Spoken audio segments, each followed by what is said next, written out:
Calcutta session of the Indian National Congress. It opens with the song Vande Mataram. When Vande Mataram is made part of Anandamath, he is also referring to it as the love one would have for their motherland. A lot of the Muslims are not very happy about this, the way in which Vande Mataram is celebrated. I guess Jinnah was also against it. Yes, he says this at some point that he's not at all happy about Vande Mataram gaining this kind of popularity. Mahatma Gandhi celebrated the patriotism in Vande Mataram. He soon starts also, because he's hearing these feedbacks about Vande Mataram, he also starts having some reservations.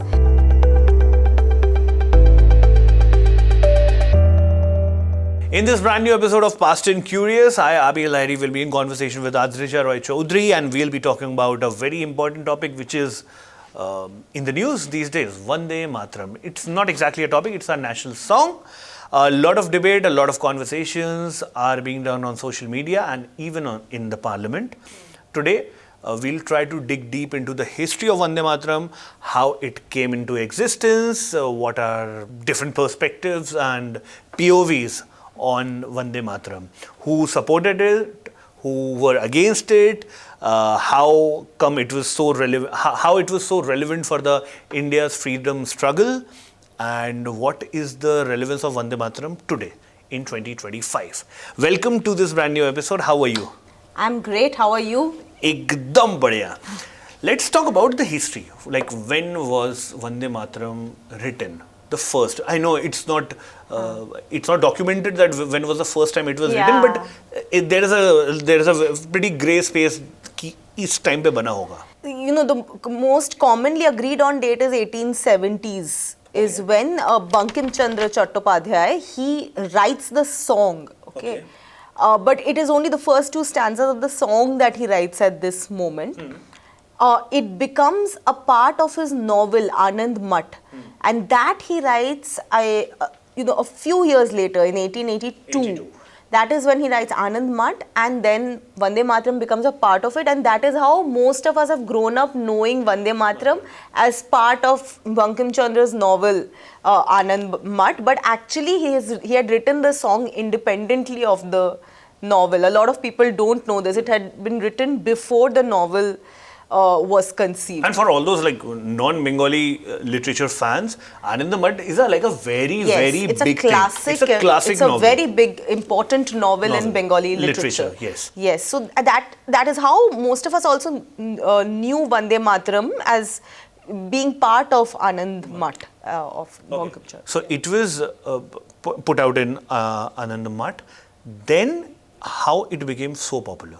Because it was a novel, and novels were popular those days, but not कि हर कोई गाना गाने लगेगा. So see, typically Vande Mataram also had a patriotic appeal to it. Anandamath, because Anandamath also became very popular, so that also gave these two stanzas in particular a lot of credibility, and that also became very popular as well. But the thing is that the context in which Anandamath was written is very interesting. Okay. So it was written in the backdrop. The backdrop of this novel is the Fakir Sannyasi rebellion. That is, and also there is a Bengal famine. So and the rebellion is happening right after the Bengal famine. Okay. So, and this is a sannyasi rebellion. The sadhus are sort of rebelling against the British Empire. Okay. But the way Bankim Chandra had framed the novel is that he sort of blamed the Nawab in Bengal for the famine and the distress that it had caused to the population. Now, because the Nawab in Bengal, he's a Muslim guy, so it right from the beginning, there was also this communal tone that Anandamath had at that moment, that all right, the Muslim Nawab, because of his policies, the Hindu population of Bengal is suffering under these multiple famines. In fact, there were 3 famines back to back that happens. In recent literature, there are a lot of writings about how the British were responsible for the distress being caused by these famines. But at that moment, of course, the Nawab is literally the puppet in the hands of the of the British. So the way Bankim Chandra frames the novel is to blame the Nawab, who is a Muslim, and there's a bit of a communal rhetoric over here that the Muslim Nawab is the one that was sort of causing so much pain and trouble to the Hindu population, and so many people are dying. So right from the beginning, this is the context in which Anandamath is written, and Vande Mataram is made a part of it. Like, as I mentioned, Vande Mataram was written a decade before, but he makes it a part of this particular novel. I guess it fits the entire storyline. Yeah, it fitted the storyline, and at this moment, when Vande Mataram is made part of Anandamath, he's also referring to it as, a pride in Bengal, that okay, this is our land, and he's talking about the love one would have for their motherland, and in this case it was Bengal. Okay, and so this is the context in which this was being written and made, how the song became a part of the novel. Now, but over time, and right from the late 1800s, we see Vande Mataram, quite consistently being used by nationalist leaders, and in many of the Congress sessions as well. So one of the first times it's actually sung publicly is in 1896 in the Calcutta session of the Indian National Congress. It opens with the song Vande Mataram. Then soon after that, in 1905, when the first partition of Bengal is announced, and you have the Swadeshi movement happening, that is again the time when Vande Mataram becomes this very popular nationalist song. So you in fact had Rabindranath Tagore himself also composing the music. And he's sort of leading this procession and singing this song Vande Mataram, and when the Raksha Bandhan happens in protest of the partition, again this song is being sung by nationalist leaders to sort of speak about their love for the motherland. So the momentum picks up. It picks up, and you see that eventually, in many of these Congress meetings and sessions, you have Vande Mataram being sung. Even Mahatma Gandhi picks on this song fairly quickly. So, for instance, in 1915, he opens a meeting in Madras by singing Vande Mataram. And, I quote here that he's supposed to have said this, that you have sung that beautiful national song, on hearing which all of us sprang to our feet. So, this is how he also is speaking about Vande Mataram as being this incredibly evocative song that sort of represented the pride of Indians. I was also reading about this, and I learned that a lot of union leaders, a lot of labor groups would also coming together. So it's just one of those songs that picked up a lot of unites the entire nation. Yes, that kind of but I wouldn't say it united the entire nation, because right from the beginning, right from its conception, there were Muslim groups who were against it because of the context of the novel, and also if you read the lyrics of the song, it would often come across as celebrating idolatry, as or